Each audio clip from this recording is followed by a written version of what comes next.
L'islam, la deuxième religion la plus pratiquée sur Terre, émerge au 7e siècle dans ce que beaucoup considèrent à l'époque comme une région reculée, la région désertique d'Arabie. Le fondateur de l'islam est Mohammed, un marchand né vers 570 dans la ville de la Mecque.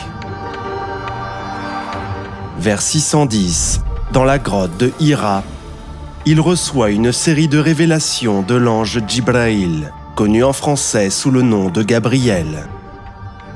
Ces révélations deviendront plus tard la base du livre sacré, connu sous le nom de Coran. La vérité spirituelle du message de Mohammed est une question de foi. Mais sa vie et l'impact de son message revêtent une profonde signification historique. Au début, Mohammed prêche en privé à un groupe restreint de membres de sa famille et d'amis à la Mecque. Son message est centré sur l'unicité de Dieu, la nécessité d'une réforme morale et le concept d'islam, la soumission à Dieu. Avec le temps, les adeptes de cette nouvelle foi seront connus sous le nom de musulmans. Mohammed commence alors à prier en public et gagne des fidèles connus sous le nom de Sahaba. La prédication de Mohammed le mit en conflit avec les membres de sa propre tribu, les Quraysh. Les deux camps se retrouvent bientôt en guerre ouverte. C'est à cette époque que le concept de djihad commence à prendre forme. Il prend alors deux significations. Le premier est de s'efforcer de vivre en accord avec la volonté de Dieu, par l'effort personnel et l'intégrité morale. Le deuxième, les actes de guerre physique, sanctionnés par Dieu. Après des années de conflit avec les Quraysh, Mohammed et ses partisans l'emportent. Et à la mort de Mohammed, en 632, une grande partie de l'Arabie a rejoint le mouvement qu'il a fondé.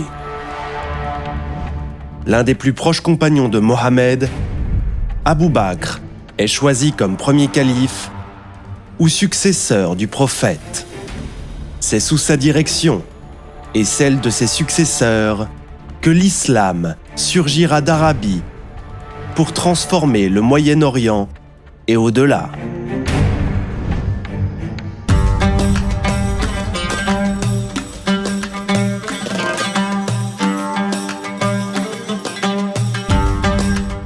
Abu Bakr et son successeur Omar envoient des armées arabes pour attaquer les deux grandes puissances de l'époque, l'Empire sassanide et l'Empire romain d'Orient. Les deux pays sont épuisés par des décennies de conflits entre eux. Et les armées arabes frappent comme un coup de tonnerre. Une à une, les grandes villes du Levant, de Syrie, d'Égypte et de Perse tombent aux mains des forces musulmanes. Les habitants de ces terres sont majoritairement un mélange de chrétiens, de juifs et de zoroastriens. Ces non-croyants sont traités comme des sujets par leurs nouveaux dirigeants arabes et leur paient des impôts, mais ils peuvent pratiquer leur religion librement. Les conversions forcées sont rares et la prédication active de l'islam est peu répandue. La religion se propage donc lentement au début.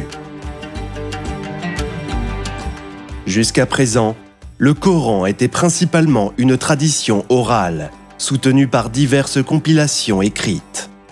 Les circonstances exactes ne sont pas claires, mais sous le règne du calife Othman, le Coran est organisé en un seul texte. Ceci reste la base du livre sacré utilisé dans le monde entier aujourd'hui.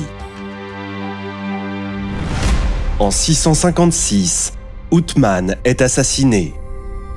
Le cousin et gendre du prophète, Ali, est élu nouveau calife. Mais d'autres soutiennent le cousin d'Othman, le gouverneur de Syrie, Muawiyah. Ce conflit déclenche la première fitna de l'islam, ou guerre civile. C'est la racine de la division ultérieure entre musulmans chiites et sunnites. Chiites, de Shi'at Ali, le parti d'Ali. Sunnites, de Al-Sunnah, les gens de la voix du prophète. En 661, Ali est assassiné par un groupe connu sous le nom de Khawarj. La dynastie des Omeyyades prend le pouvoir et déplace la capitale du califat à Damas.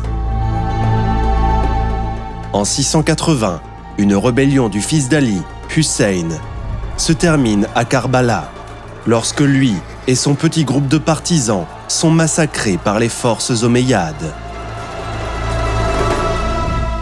Il s'agit d'un moment clé dans la transformation du chiisme, d'un mouvement politique à une branche distincte de l'islam. Les chiites se tourneront vers les descendants directs de Mohammed. Les sunnites se tourneront vers l'époque du prophète et de ses compagnons. Le monde islamique, déchiré par des factions en guerre, plonge dans une deuxième fitna. Mais après 12 années de guerre civile et de troubles, de nouvelles grandes conquêtes suivront.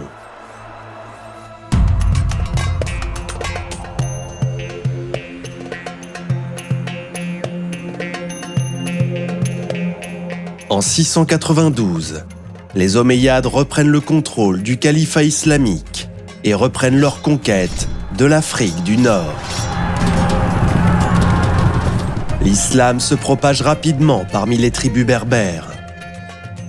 Et c'est un converti berbère, Tariq, qui conduit les forces omeyyades en Ibérie. En route, il donne son nom à Jabal Tariq, le rocher de Gibraltar. Il bat le roi wisigoth Roderick et conquiert une grande partie de l'Espagne. L'Empire omeyyade s'étend désormais de la côte atlantique jusqu'au Pakistan moderne. La majeure partie de sa population reste non musulmane, mais on compte aujourd'hui un nombre croissant de convertis en Afrique du Nord, en Perse et en Asie centrale, connus sous le nom de Mawali. Ils sont traités comme des inférieurs par l'élite arabe, ce qui attise le ressentiment. Et en 747, une rébellion éclate au Khorasan. La famille abbasside, qui prétend descendre de l'oncle du prophète, Abbas, revendique la direction de cette révolte. En 750, ils vainquent les Omeyyades à la rivière Zab, puis anéantissent systématiquement la quasi-totalité de la dynastie. Seul un prince omeyyade, Abd al-Rahman, s'échappe en Al-Andalus, où il établit l'émirat indépendant de Cordoue en 756.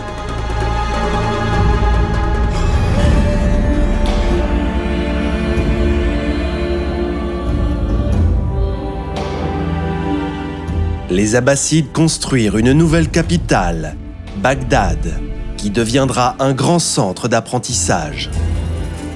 C'est l'aube de ce que l'on appelle souvent l'âge d'or de l'islam, avec des avancées remarquables dans les domaines des mathématiques, de l'astronomie, de la médecine et de l'ingénierie.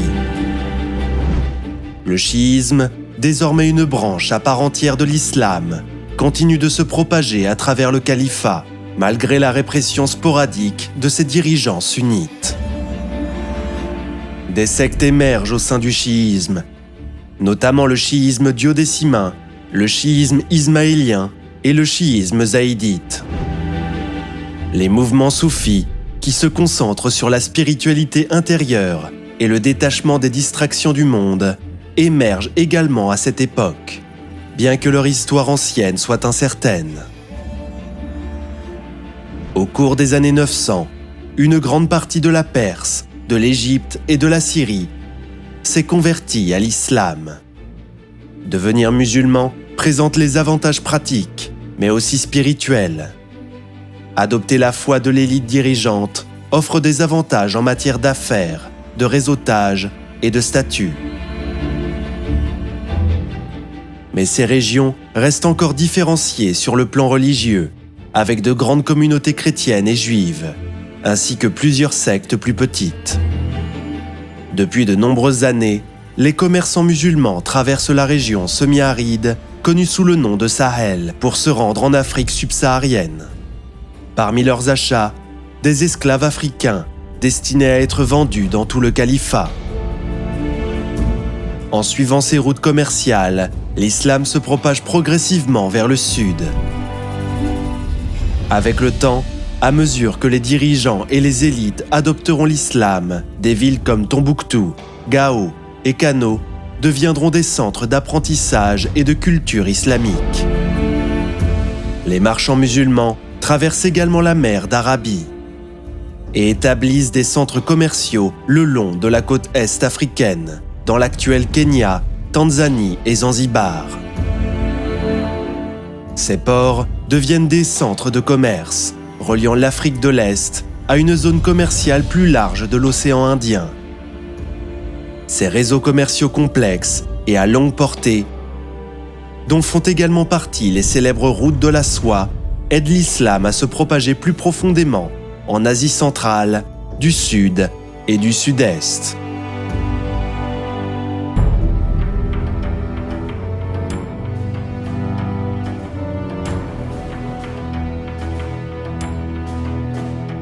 En Asie centrale, une tribu turque semi-nomade, appelée les Seldjoukides, se convertit à l'islam, sous la direction de leur chef, Seldjoukid Beg. Les Seldjoukides se taillent leur propre empire à travers le Moyen-Orient, conquérant ville après ville. En 1055, ils s'emparent de Bagdad et deviennent de facto les dirigeants du califat islamique. Sous les Seldjoukides, le pouvoir politique islamique et les autorités religieuses sont séparés. Les sultans seldjoukides détiennent le pouvoir militaire et politique. Le leadership religieux est assuré par les califes et érudits musulmans, appelés oulémas. En 1071, le sultan seldjoukide Alp Arslan bat l'empire byzantin à Manzikert, ouvrant la voie à la conquête musulmane de l'Anatolie. Mais la chrétienté contre-attaque. Le pape Urbain appelle une guerre pour libérer la Terre Sainte. En 1099, les croisés prennent d'assaut Jérusalem. Des États croisés sont établis dans la région, mais restent des zones de confession mixte. C'est une période de fragmentation politique dans le monde musulman. Une grande partie de l'Ancien Empire est désormais dirigée par des dynasties et des sectes régionales. Les Seldjoukides, les Ghaznévides, les Almoravides et les Fatimides. Mais au XIIe siècle, un général kurde connu sous le nom de Saladin réussit à unifier l'Égypte, la Syrie et l'Irak. En 1187, il reprend Jérusalem.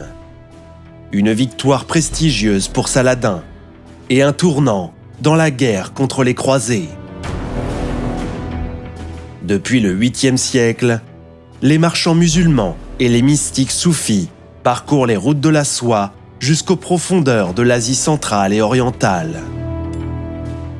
Le nombre de convertis à l'islam augmente régulièrement. Parmi eux, Burq Khan, petit-fils du conquérant mongol Gengis Khan. On dit que Burq a rencontré une caravane de marchands musulmans à Boukhara et a été convaincu par leur piété. Pour l'instant, la plupart des Mongols restent fidèles à leurs croyances animistes. En 1258, le cousin de Burq, Hulagu, lance une campagne dévastatrice contre les terres musulmanes, qui conduit à la destruction de Bagdad et à l'exécution du calife. Mais avec le temps, la foi et la culture musulmane finiront par conquérir les Mongols.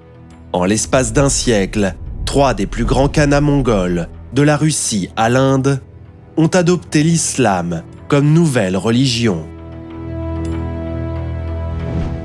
En Asie du Sud-Est, des siècles de contact avec des commerçants musulmans accélèrent également la propagation de l'islam. Vers 1267, sur l'île de Sumatra, le sultanat de Samudera Pasai est fondé, qui devient un centre d'apprentissage et de commerce islamique. Durant cette période, un nouvel ordre soufi émerge dans le sultanat de Roum. L'ordre Mevlevi, devenu célèbre pour son rituel du Sema, recherche l'illumination spirituelle et gagne progressivement en popularité. Le XIVe siècle voit des dynasties rivales se disputer le contrôle des terres musulmanes. Les Mamelouks en Égypte, l'Ilkhana en Perse et les nombreux États turcs d'Anatolie. L'un d'entre eux émergera bientôt comme étant peut-être le plus grand empire musulman de tous.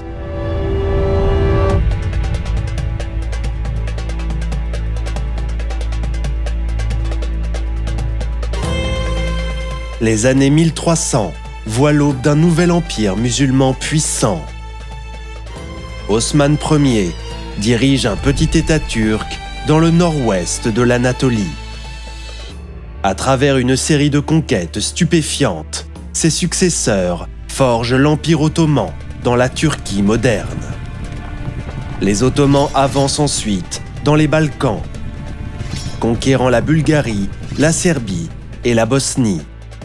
Au fil du temps, de nombreux habitants se convertissent à l'islam, attirés par les avantages économiques, les privilèges juridiques et les rôles au sein du gouvernement ottoman. En 1453, le sultan Mehmed II conquiert Constantinople. L'ancien cœur de l'Empire romain d'Orient et du christianisme orthodoxe devient une capitale islamique et ottomane. En Asie du Sud-Est, l'influence de l'islam continue de modifier le paysage religieux. Le souverain de Malacca se convertit en 1414.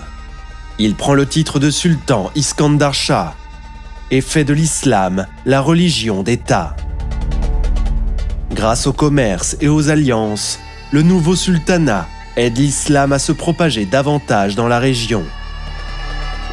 En 1478, le sultanat de Demak devient le premier grand État musulman de Java. Pendant ce temps, en Europe, Grenade, dernier bastion musulman d'Ibérie, tombe aux mains des forces chrétiennes en 1492. Cela marque la fin de près de 8 siècles de domination musulmane en Espagne. Les musulmans espagnols et les juifs sont confrontés à une conversion forcée au catholicisme et en fin de compte, à l'expulsion. En 1501, Shah Ismaïl Ier conquiert la Perse. Il fonde la dynastie safavide et proclame le chiisme duodécimain nouvelle religion d'État. C'est pourquoi aujourd'hui, l'Iran est un pays à majorité chiite.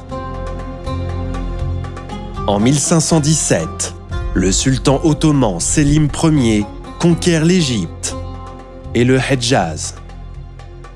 Il contrôle désormais les 2 lieux saints de l'islam, la Mecque et Médine, et se proclame nouveau calife. Le titre sera détenu par les sultans ottomans pendant les 400 prochaines années. En 1526, Babour, un descendant de Gengis Khan, défait le sultanat de Delhi. Il pose les bases de l'empire moghol musulman, qui régnera sur une grande partie de l'Inde et sa majorité hindoue pendant les 2 siècles suivants. Mais ailleurs, des signes montrent que le pouvoir musulman commence à décliner. Les Russes battent les khanats de Kazan, d'Astrakhan et de Sibir. Alors que la puissance navale ottomane subit un premier échec majeur lors de la bataille de Lépante, le point culminant de l'expansion ottomane survient un siècle plus tard, lors de l'échec du siège de Vienne. À partir de ce moment, les deux grands empires musulmans, l'Empire ottoman et l'Empire moghol, se retrouvent de plus en plus confrontés à des divisions internes et à des ennemis extérieurs. Au XVIIIe siècle, en Arabie, naît le mouvement réformiste wahhabite, caractérisé par la suspicion à l'égard de nombreuses croyances et pratiques islamiques traditionnelles. Il acquiert une influence politique grâce à son alliance avec la famille Al Saoud, dirigeant du premier État saoudien. Le XIXe siècle est une époque de colonialisme européen effréné. Ses cibles incluent plusieurs pays musulmans, comme l'Algérie, la Libye, l'Égypte et le Soudan. Dans plusieurs endroits, l'islam devient un puissant aspect de la résistance aux colonisateurs chrétiens. Le colonialisme contribue également à la naissance d'un nouveau mouvement fondamentaliste, le salafisme, qui cherche à revenir aux pratiques de la première communauté musulmane. Certains de ses partisans se tourneront vers le djihad armé pour défier ceux qu'ils considèrent comme des occupants et des oppresseurs des musulmans.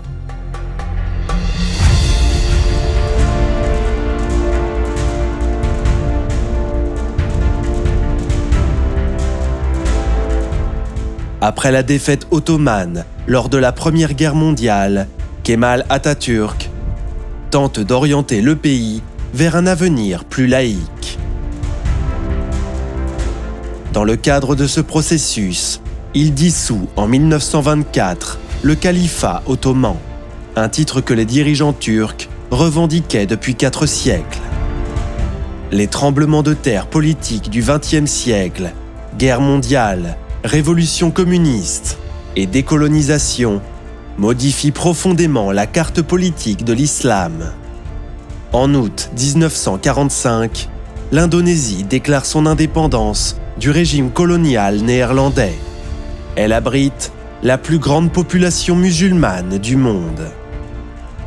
À mesure que l'Empire britannique recule, il laisse derrière lui de nouvelles divisions. En 1947, la partition de l'Inde crée les États à majorité musulmane du Pakistan occidental et oriental, qui deviendra plus tard le Bangladesh. En 1948, le nouvel État juif d'Israël est fondé sur ce qui était auparavant la Palestine sous mandat britannique. En 1979, la révolution iranienne renverse le Shah et établit une république islamique chiite, dirigée par l'ayatollah Khomeini. À la fin du XXe siècle, les liens coloniaux historiques et les migrations économiques ont conduit à la croissance des communautés musulmanes à travers l'Europe occidentale et l'Amérique du Nord. Les musulmans deviennent partie intégrante du paysage culturel occidental. Tout comme sur la scène mondiale, de nouvelles tensions dangereuses émergent. En 2001, un réseau islamiste militant appelé Al-Qaïda attaque les tours jumelles de New York. Soudain, dans une grande partie de l'Occident, l'islam est perçu comme une menace, vilipendé par certains médias et hommes politiques. Un fossé se creuse entre la façon dont la plupart des musulmans perçoivent leur foi et certaines perceptions en Occident. Des tensions entre extrémistes religieux et politiques persistent encore aujourd'hui en Occident. Il y a également eu de graves conflits entre l'État et certains groupes musulmans en Russie, au Myanmar. Des persécutions continuent en Chine. Et une escalade du conflit en Israël et Palestine. Ce ne sont pas les premières crises dans les 1400 ans d'histoire de l'islam, une période au cours de laquelle la religion a fait preuve d'une endurance et d'une adaptabilité incroyables. Transporté par les commerçants et les conquérants, il a voyagé vers des terres lointaines, de la péninsule ibérique à l'Indonésie, unissant les peuples et inspirant l'essor de grandes civilisations. Qu'on l'observe à travers le prisme de la foi ou de l'histoire, l'essor de l'islam est l'un des parcours les plus remarquables de notre passé collectif. Son héritage perdure aujourd'hui chez les 1,9 milliard de musulmans présents sur Terre. Un grand merci à notre consultant historique, le professeur Andrew Marsham de l'Université de Cambridge.